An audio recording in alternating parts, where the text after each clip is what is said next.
with. So thank you so much for joining us and welcome to today's webinar, Transforming Trauma, Healing Justice for Mental Health.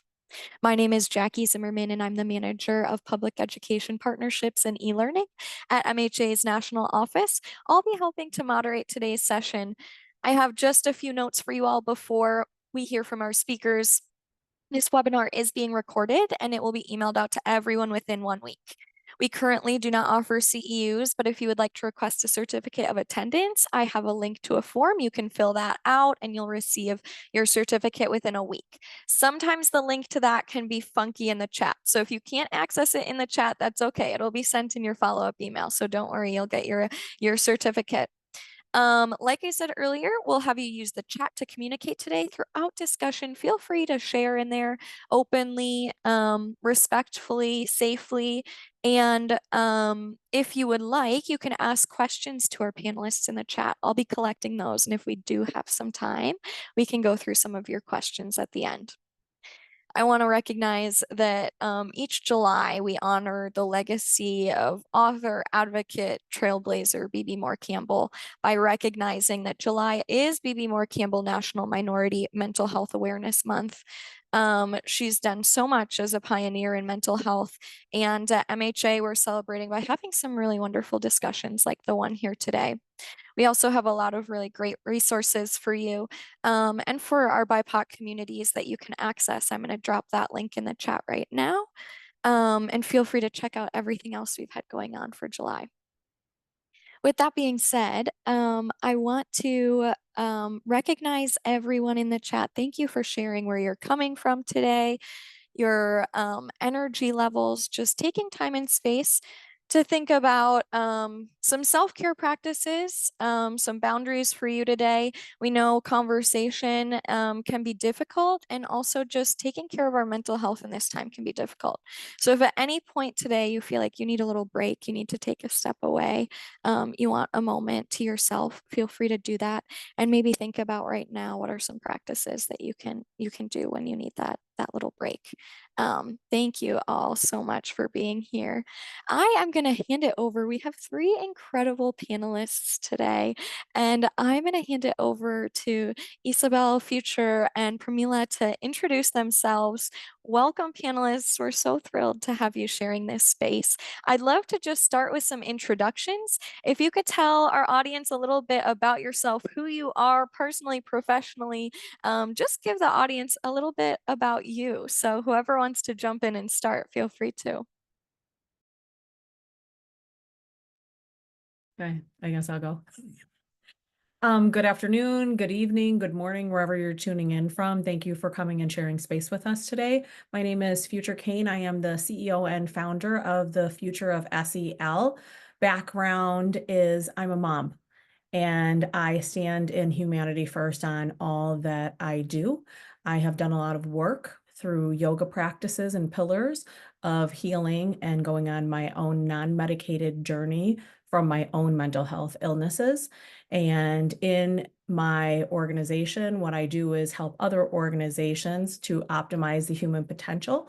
I think we could optimize that, especially with everything that's going on through social emotional leadership, through mental health and wellness, and through belonging. So thank you so much for having me here today. Thank you, Future. Welcome.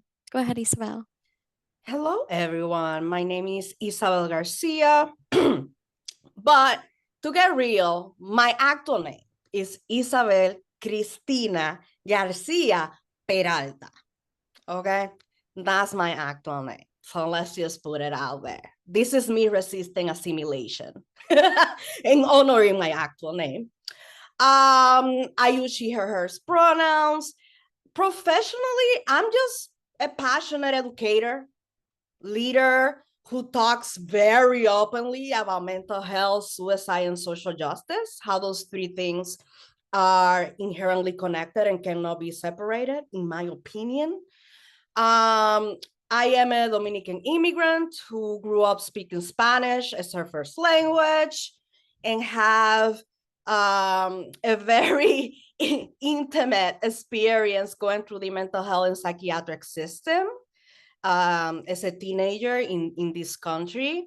And I share my story of survival through my own agency called Estoy Aquí, which means I am here. And with Estoy Aquí, I offer training programs, workshops, circles, all about mental health, culture, community care. But most importantly, I love K-pop. That's very important. Out of everything I said, that's crucial. I love K-pop. I love Dominican cake. I love coffee shops. If you need to know where coffee shop is at in Western Massachusetts, I am that person. I am here. No pun intended. Yep. Loved both those introductions. Before I introduce, I'm going to take a quick, deep grounding breath for myself as I've just been running around all day, dealing with a lot of things all week and trying to truly be here in space with all of you and in community with all of you. So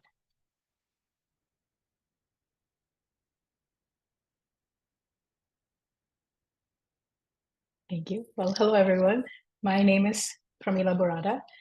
Personally, I am a South Asian American. I immigrated from Southeast India. I speak Telugu and Hindi for any of you out there who also speak the same languages as me. Professionally, I've had a bit of a roller coaster at this moment. I am a social work student at Columbia University. I'm specializing in integrated practice and programming, and my specific interest is the intersection of responsible technology, ethical AI, intergenerational collaboration, and social justice innovation. Basically, it's like how recognizing the fact that young people these days are living in the digital world as their social landscape, how is that we can make these spaces a lot safer for them? And how do we also design these spaces in a way that nurtures their agency, their sense of belonging, and their imagination for a better, more wonderful and liberated world? That's really where I'm at. I suppose also on another personal note, I love coffee. So anytime I am in Western Massachusetts, I'm going to hit you up and look for a couple of coffee spots. And if you're out here in Jersey City, happy to make a cup of chai for you. Thank you all so much. Thanks for sharing a little bit about you. It's always fun to get to know not only you and your resume, but those little things. And I'm glad we're all coffee lovers here. Um, I'm going to start us off just in our discussion as we're grounding and talking about healing justice. I know we have a lot of folks with different backgrounds joining us and just kind of centering this conversation and hearing from each of you all about how you define healing justice and how it might be different from those traditional approaches to mental health and mental health care. And again, whoever wants to start us off, go for it. Okay, I'll go. I'm going to pass it to both of you to go first on the next ones. Healing for me, I relate it to plants. It is an uprooting. It's an uprooting to find out the excavation of what lies within our own soil. And a lot of us don't want to dig in that dirt because it's really messy to see what has to be healed and what we can evolve and grow into. So I look at it as we are all plants, and plants require a few things that humans require, and that is sunlight, and that is being spoken kindly and nicely to, and that is being in the right soil in order to evolve and grow, and that is the nourishment of water and the environment in which you are in. So a healing to me is an uprooting to unlearn, to relearn, to come home to self so that you can grow and flourish in the environment that you are always and continue to be meant to be cultivated within.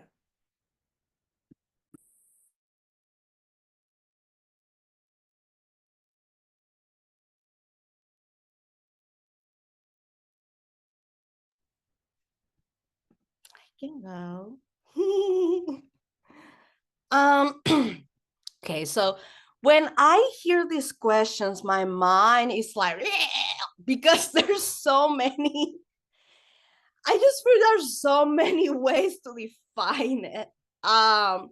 But the very first thing that comes to mind when I think about healing justice is a tool to dismantle the hierarchy of care in Western culture.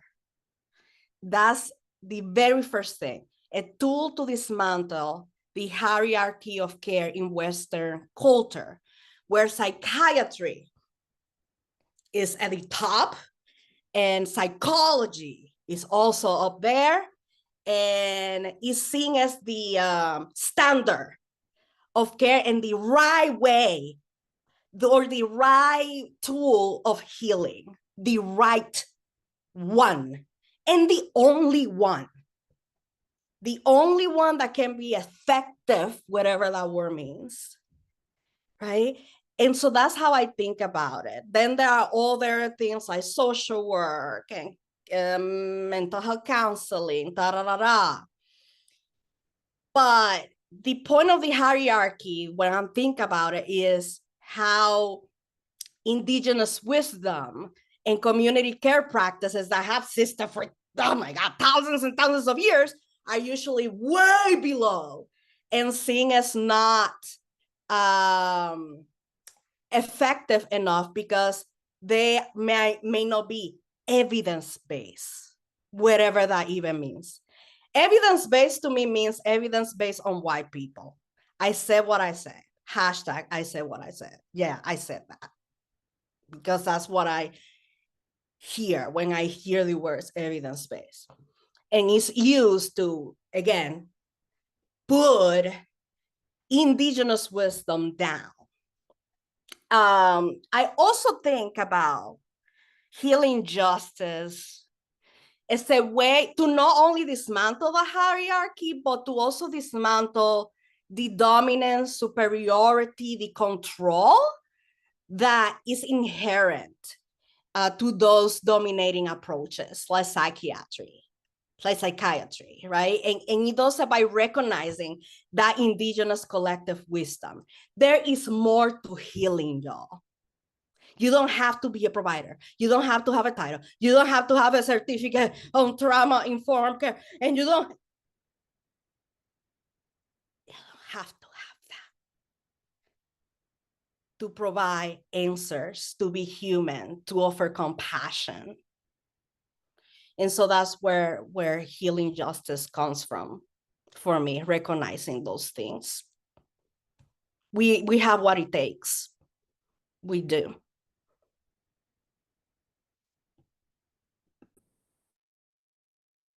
Very inspired by these answers. And to be entirely candid, I didn't actually know of healing justice as a framework till I was invited to be part of this panel.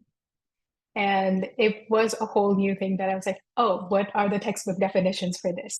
Right? And what are things that I need to center? And immediately the things that came to mind is the fact that this was created by queer and trans fans of color. The framework is anti-capitalist in nature. It is abolitionist. It is Black feminist in nature. And these are very, very important things. But the reason why I connected to it was because I was part of Mental Health America's Youth Mental Health Leaders Council. And the big part of my journey of getting there was really telling people that advocacy was what saved my life when I was going through some of the worst experiences of my mental illness. It is the fact that when it felt like the structures of care around you could not fix the individual, it really was the collective that poured into me.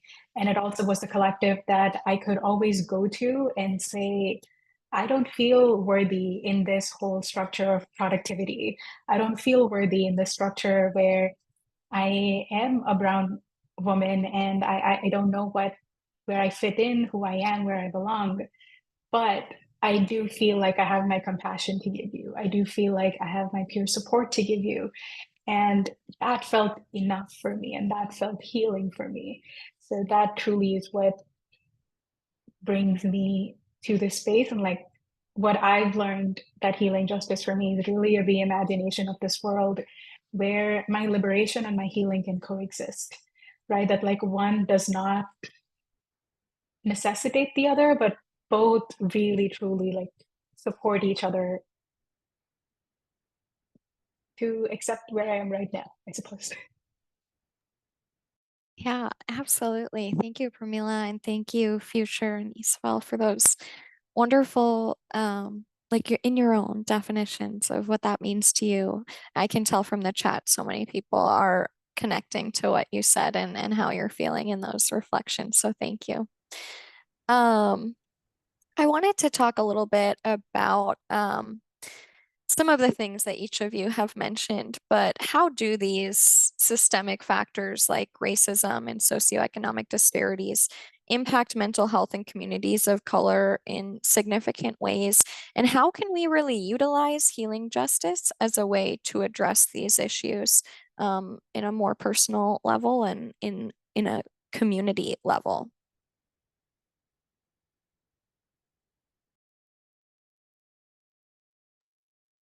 Jackie, can you repeat the question again? I'm still traumatized about my son updating out of nowhere. And you mentioned that at the beginning. I did. That is so weird. I It must hurt have us. spoken it into existence. Everyone who's joining as we were preparing, I said our software always likes to update at the most inconvenient space and time. But I'm glad you're back with us as well. For this, I wanted to talk a little bit about some of the systemic factors like racism, socioeconomic disparities, how those are really significantly impacting our communities of color, and how healing justice can be a tool to combat and heal from that.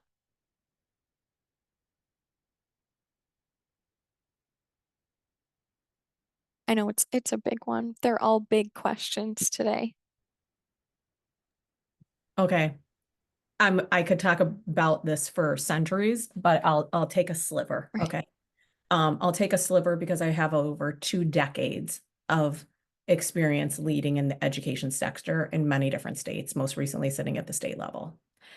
And I sit in the state of Wisconsin, and Wisconsin is the most inequitable, I will repeat this again, it is the most inequitable state on our nation's report card behind the District of Columbia for our students, if you look at the disparities between Black students and white students.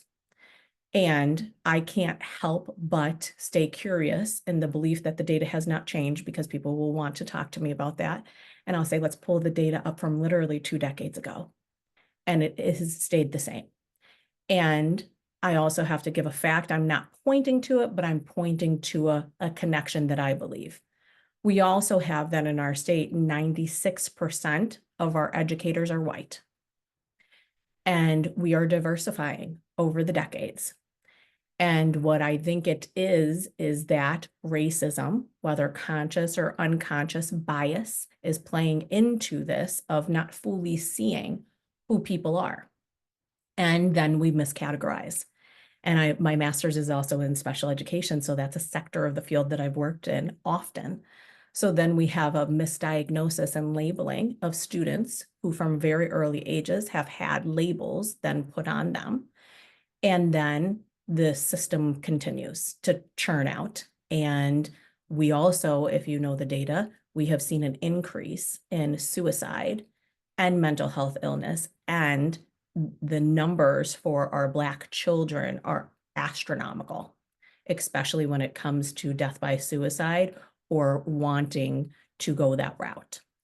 So what I would say is that it is embedded in our everyday systems, especially when you look at our education system, or what some would like to call the indoctrination or assimilation process. And then also moving to when the students are saying, but you're not seeing me, and I don't feel as if I belong in these spaces with these faces, then we move into the cycle of maybe a mental health diagnosis or a DSM-V diagnosis. And then when that happens, we are taught different things, and then they manifest in different ways. And then they lead to people not being fully seen and stigmatization and all these other things happening. So I would say that I'm answering the first piece of just the educational sector piece of looking at it through internationally. This is the phenomenon that keeps continuing with children all the way up, obviously, until adulthood, when we see these numbers continuing to rise in our United States, because we are number one in anxiety and depression in our whole entire world as adults. So that's my piece that I will give, and I'll answer the second part later to this because I want to hear what everybody else has to say.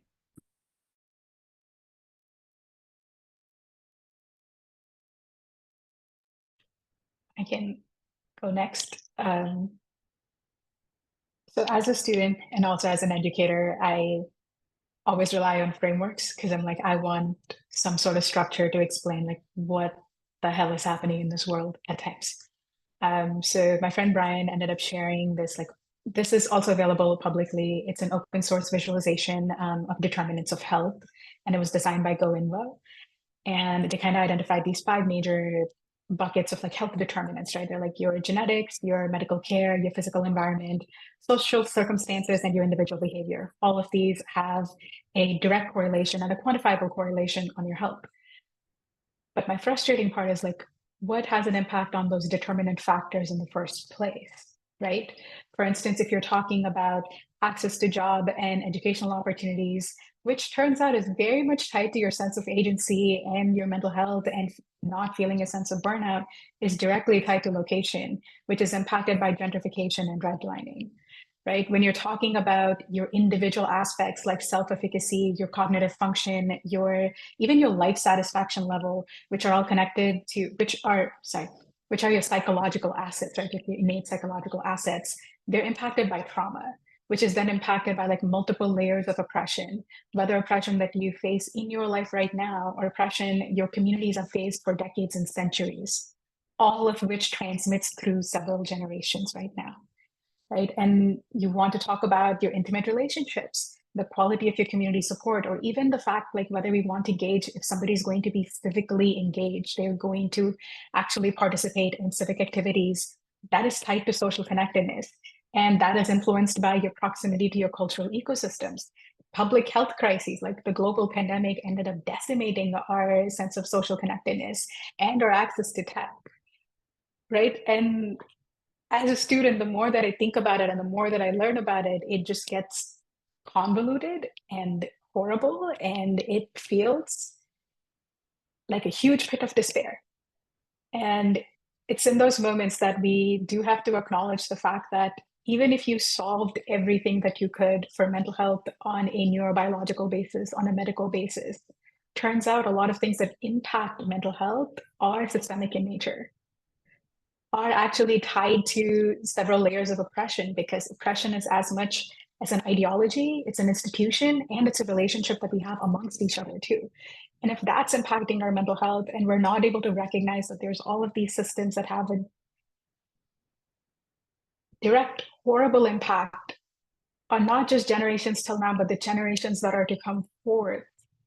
And if we completely miss that piece and we're like, as long as we medicate people, as long as we get them therapy, it's enough, we're doing a great disservice. And I still remember this quote from a previous talk. Somebody said, you cannot resilience your way through racism. You cannot resilience your way through climate change, through all of these existential threats that young people are going to be facing nowadays that are innately tied to their mental health, because turns out your existence is tied to your mental health. So if there's actual threats to your existence that are systemic in nature, that is actually going to impact your mental health.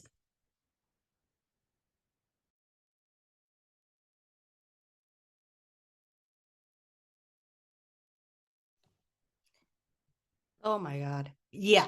So this is also related when my future said, wait a minute, how do this is a long answer. I mean, this is the work. This is what we this is what we talk about. But if I can think of a very specific example on how all these factors impact mental health, I think the very first thing that I think about is the weathering hypothesis. And that's public health theory basically that says that things like racism, microaggression, socioeconomic disadvantages cause so much stress, so much stress, is specifically Black women, that it accelerates aging. And things like all sorts of poor health outcomes. We're talking about causes enlarged heart hypertension, increases heart attack heart attacks rates. I mean, we're talking about autoimmune diseases. Like the stress is so bad that the body is on a permanent like fight or flight state. It's always like this. Imagine what that does to not only your physical health, but to your emotional, mental, psychological health. And so that's just one out of many examples we can talk about when it comes to systems, racism, all the isms and how it affects health, especially from that public health perspective. Now, when the questions of how can healing justice address the issue, as soon as I think about addressing, I think about upstream prevention. And upstream prevention is, I don't know if y'all have heard the example of the babies like coming down the river. And a lot of people, obviously, they're looking at the babies drowning and they're like, oh my God, we have to save the babies from drowning. Duh. Let's do CPR, let's do all this stuff. But upstream people are like, okay, but where are the babies coming from, y'all? Like, this is weird as hell. Like, babies just don't show up in a river drowning. They come from somewhere. So let's go upstream and see what the problem truly is. And to me, when I think about healing justice, I think about the question of what is really the problem? Because, and we have talked about this already a little bit, I think, that within individualism, we look at the problem as within the individual. You are responsible for whatever good, bad, whatever it is that's happening in your life. You are responsible. You're poor, work harder. You are not working hard enough. Forget about systemic racism, misogyny, sexism, forget about all of that. It's your fault. With healing justice, we're saying, is it though? Is it? Because, in my opinion, and with healing justice, I believe that we are shaped by social conditions.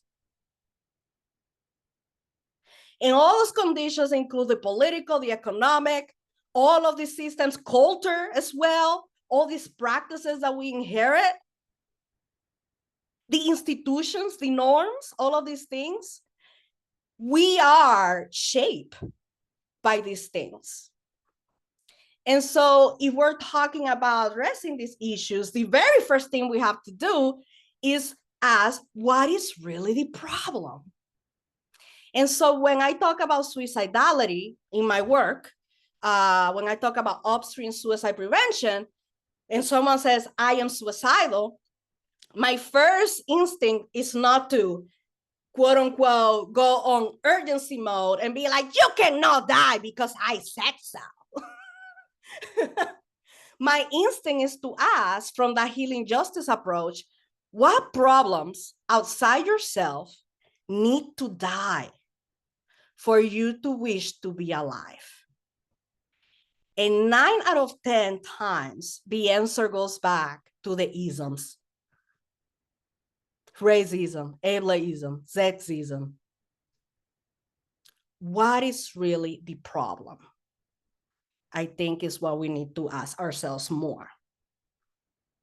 Yeah. Thank you, Isabel and Future and Pramila.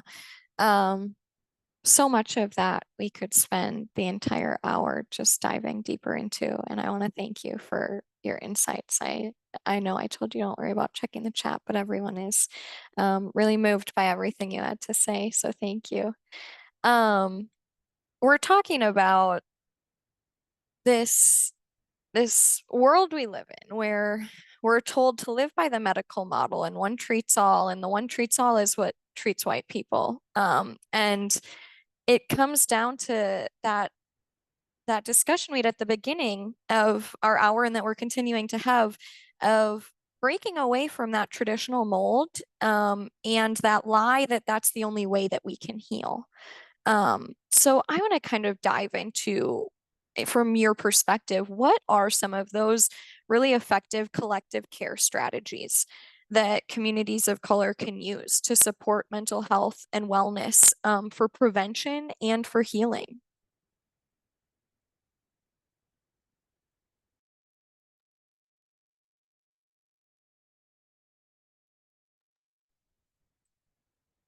I don't know if we want to change the order. I could talk about this for 1,000 years. You know how it is. Okay, hear me out. Hair salons. Hair salons. Libraries. Like barbershops. We have it. We have it all. Curanderas. We have so many.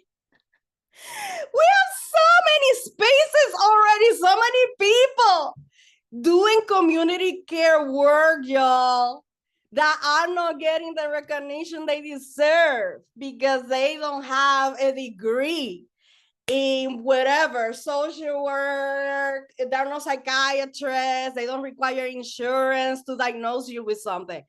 For some reason, they are there. I believe that we are not giving them enough recognition for the work that they're already doing. And so that is why I came up with a program called La Cultura Sana, the culture cures, because I started seeing what I call cultural mental health responders everywhere in my community. And I thought, wait a minute, how can we learn from them? They're already doing the work. And I did a bunch of trainings, dialogues. Yo, the wisdom, the people in these roles already possess the wisdom that is already there, and we're not tapping into that. That to me is a disservice to the movement, a disservice to people who want to break away from that hierarchy. So when people say, for example, they talk a lot about self-care. Self-care this, self-care that, self-care is the way, blah, blah, blah. I'm like, first of all, self-care doesn't exist with your community care. A lot of us are already accessing all of these cultural mental health responders. So when you say, I did self-care by doing my hair, did you? I kind of see that as community care because someone provided you a service. Someone connected with you. Same with nails, same with when it comes to beauty stuff. I could talk about librarians for 1,000 years and the equity hubs that libraries are. Yo, I can even talk about Uber drivers. I don't drive. I use Uber all the time. I get peer support from Uber drivers and I offer peer support to the Uber drivers too. I have learned so much from Uber drivers, y'all. Community care really exists within us and it's everywhere. I honestly think is like, again, going back to that first step, recognizing that it already exists and that we're using them. I think that's the very first step, in my opinion. That we don't have to reinvent the wheel necessarily. I'll leave it at that.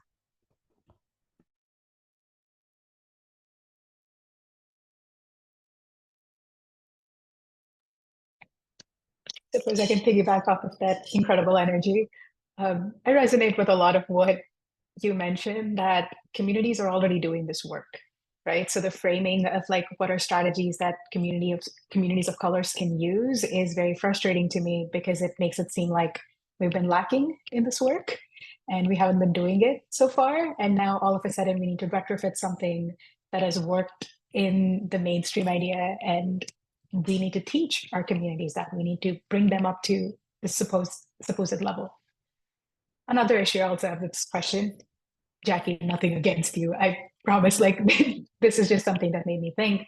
I was like, why do we only ever think about care strategies to support mental health and wellness? Because I think it again just puts us back into that model of there needs to be some sort of an illness that we need to solve for this to happen. When I could tell you a lot of strategies that communities use to promote joy, that they use for belonging, that they use for resilience, for actually teaching each other accountability, for transformation, for moments where you go through just a horrible life situation. You're going through grief and your community comes together to mourn. And I think that's what we need to fundamentally do if we are trying to center communities of color, is they have been doing this work. And that is how they view mental health.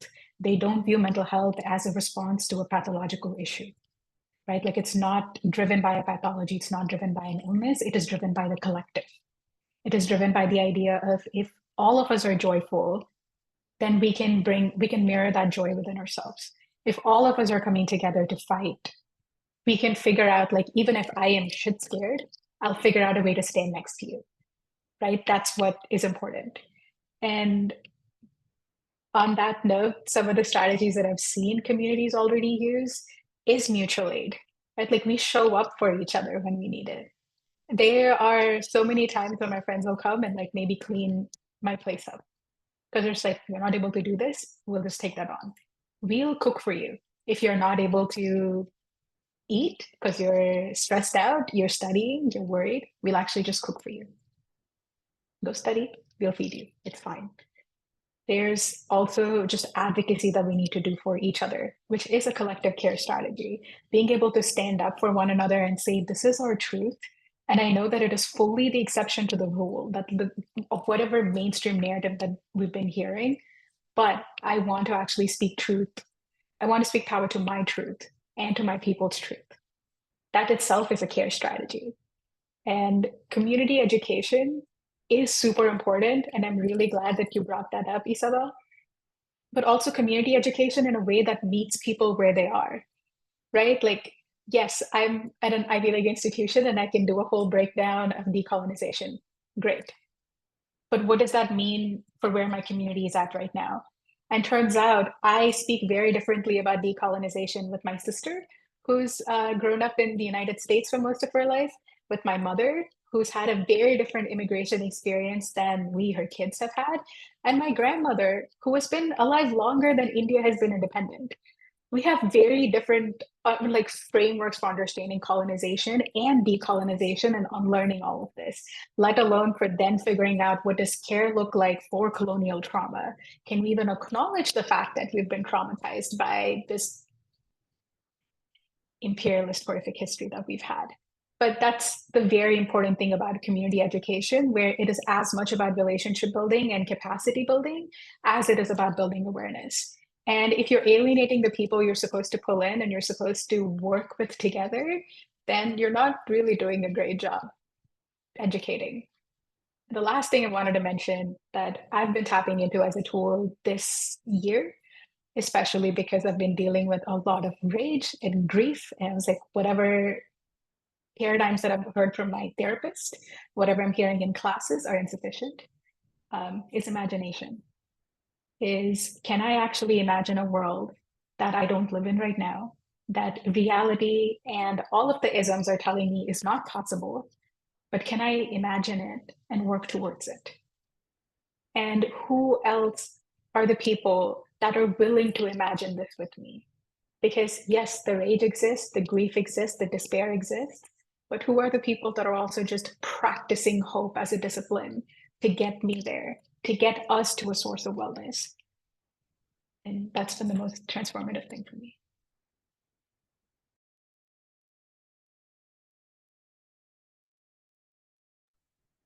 I have so many thoughts on this, so thank you, both of you, for dropping all of that wisdom and knowledge and care and compassion for humanity.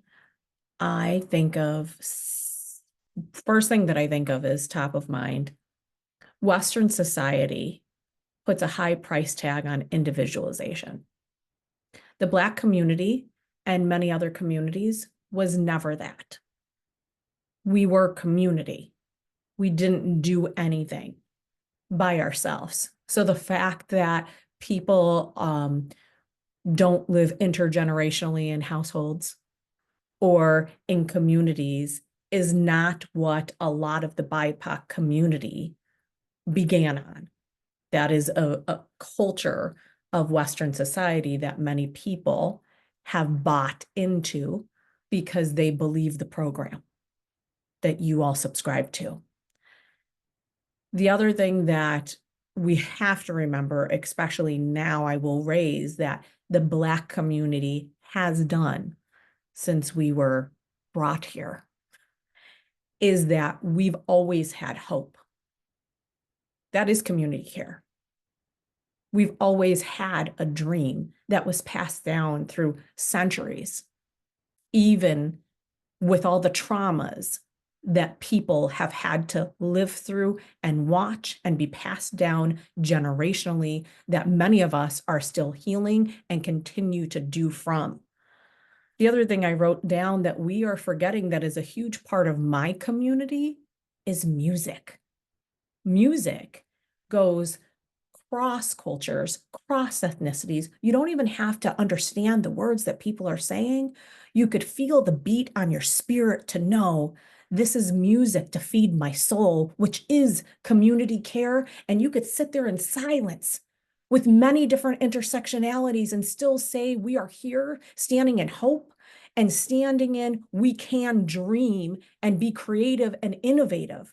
The problem is with the community of care that if we are standing in what Isabel said, chronic stress because of all the isms that continuously beat down our doors on this escalator that we're running so fast on, you don't have time to stop, pause, and be creative and innovative and futuristic and dream big for what we all know is possible, but we can't get out of our ways and out of the program to get there. So what I urge each and every single one of you to do is to sit with yourselves, like I've been saying for the past 4 years, and think about what programs you are allowing to play as an Instagram reel repeatedly in your minds, and what beliefs and what values are hinged upon those things. Because if you are not connected to a community who can't see and dream and hope for a better future than what we have now, I would suggest maybe that's not the community you want to continue to be hinged to.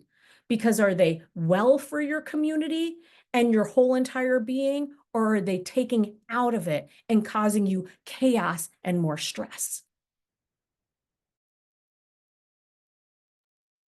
Thank you, Future and Pramila and Isabel.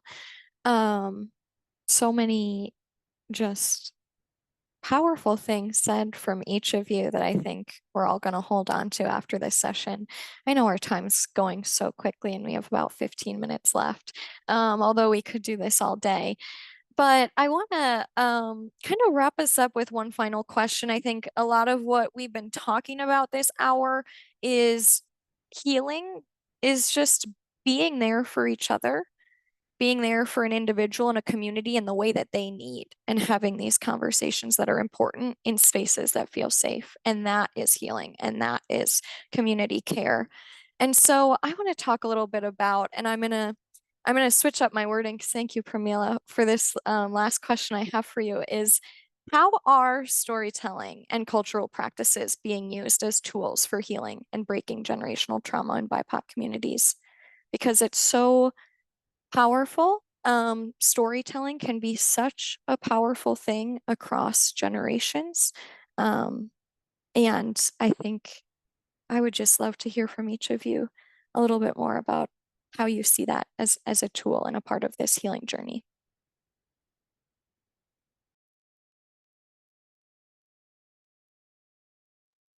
Okay, I could go. This question actually makes me want to cry because I have this conversation continuously with one too many people. I know I will take my final breath on this earth knowing that there has been many stories that my community and ancestors had of things that they created using their dreams and innovation and creativity that were written over or totally just taken out that I will never, and my kids and generations to follow will never, ever know because it could get rewritten. And that is why when people say to me often, Future, you always have to tell a story, it seems like, when you're telling us something. And you're right, I do often always tell a story because that story might not be something that could be written down or will be written over or quite possibly stolen. And at the same time, if my kids know it and they could continue to pass it down to the generations, I have hope that that story is never rewritten because it stays within the very fiber and being that my community has through words.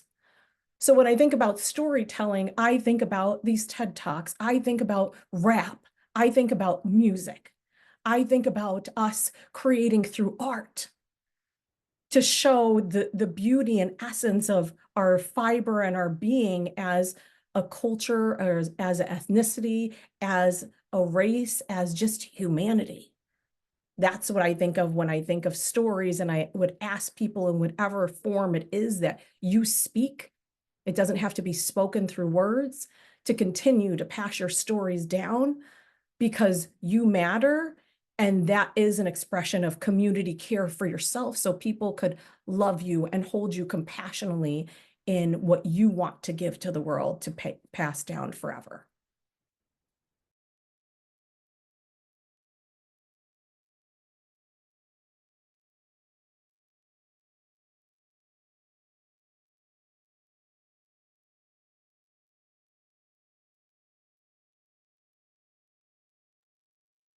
Thank you, Future.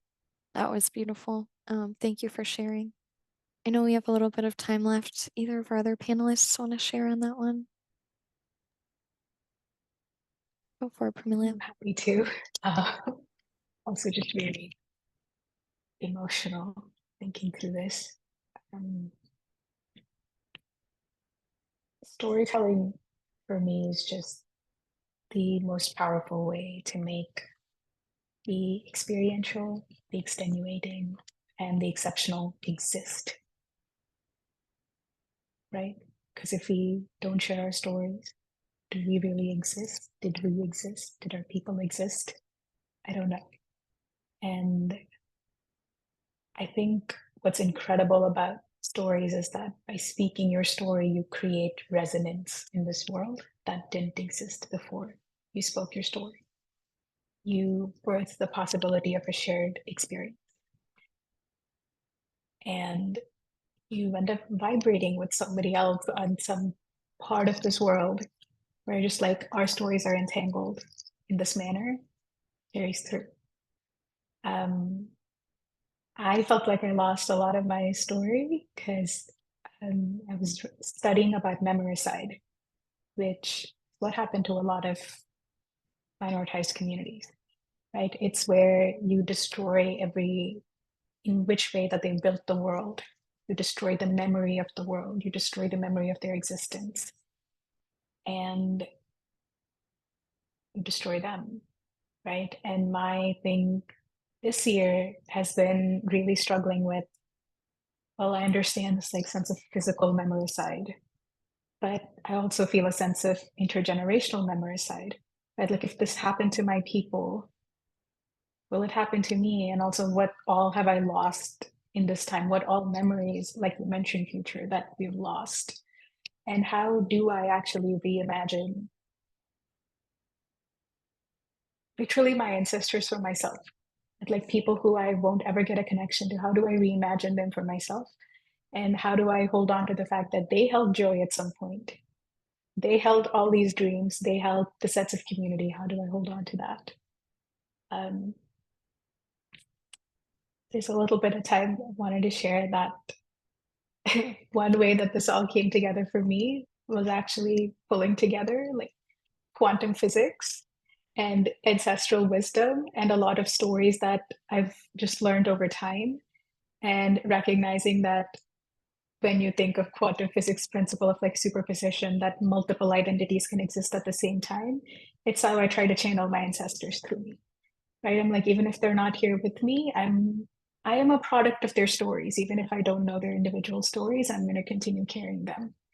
When I think of duality and the sense that like there's all this pain that existed with my ancestors, I try to remember that, yeah, they had a lot of rage, they had a lot of anger, but they also just had so much abundance, they had so much beauty, and that coexisted for them. And that means at moments that I feel disillusioned, I feel like I can't do anything more with my world, that can exist for me. And I don't know if that's the right framework or not, right? But it's one that gave me a sense of meaning and it helped me find my story again. And I hope that even if you end up finding a completely abstract, makes no sense to anybody else framework that works for you, in a way that brings you meaning, in a way that brings you joy and brings you a sense of grounding, hold on to your story because it's yours. It doesn't have to make sense to anybody else. It's just yours. Continue writing it.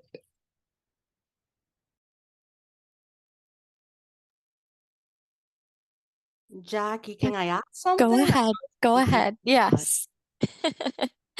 So we are all storytellers. We are the stories. When my mom adds water to the shampoo bottle that honestly doesn't have shampoo anymore, I don't know what she, but no, it needs to last longer. Because she grew up in poverty. She thought, she grew up thinking, no, I have to make things last longer. I could buy her a new shampoo bottle. She could buy one too. No, needs to last longer. That's a story. She's telling a story. When she cooks for everyone, and she's happy because she's cooking for everyone, and did you like the food, and did you like it? That's a recipe that was passed down. That's a story. And the many times she has cooked for other people, all those stories of joy. And I remember the time that I cook moro con pollo, con pernil to the neighborhood, blah, blah, blah. And they really like it. So I'm going to do it again because I know that it may bring joy. That's a story. That's a story. When my mom says, yeah, I asked her, what tea have you been drinking lately? Just out of curiosity. My mom is a tea drinker. She loves tea. She's like, oh, rosemary tea? Oh, interesting. Rosemary tea over all the other 1,000 teas that you have? I wonder, have you been feeling nervous lately? What is going on in your body? Just asking. Even the choice of tea tells a story. We are these stories. And so what I'm trying to say is storytelling doesn't always have to be verbal. And it doesn't have to be this amazing thing that everyone recognizes as art. And it doesn't have to be on YouTube, and it doesn't have to be on TikTok or Instagram.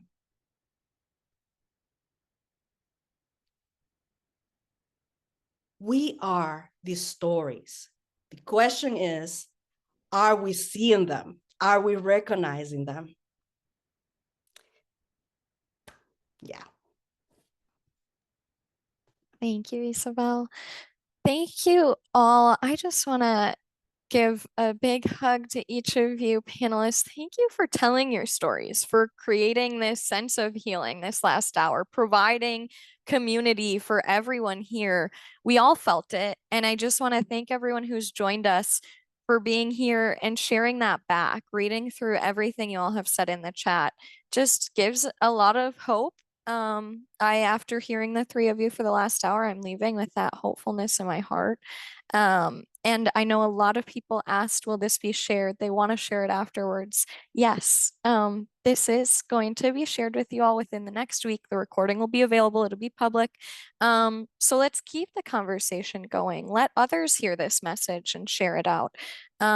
We'll be in touch with you in the next week with all of that, with the links you requested, all the resources. So I just want to say a huge thank you to our panelists, to future Pramila, Isabel, for all your insights, your wisdom, your personal stories that you were able to bring with us today. I cannot thank you enough. And thank you everyone for being here. We hope that you all can take care of yourself now today, spend some time practicing something that makes you feel good. I know these conversations can be hard, they can be healing, they can be heavy, they can be light. However you're feeling right now, just take some time to sit with that and do something for you. But thank you, panelists. We really appreciate you being here on behalf of Mental Health America. Have a wonderful rest of your afternoon and enjoy celebrating BIPOC Mental Health Month the rest of July and throughout the year. We're going to continue these conversations. Thank you all.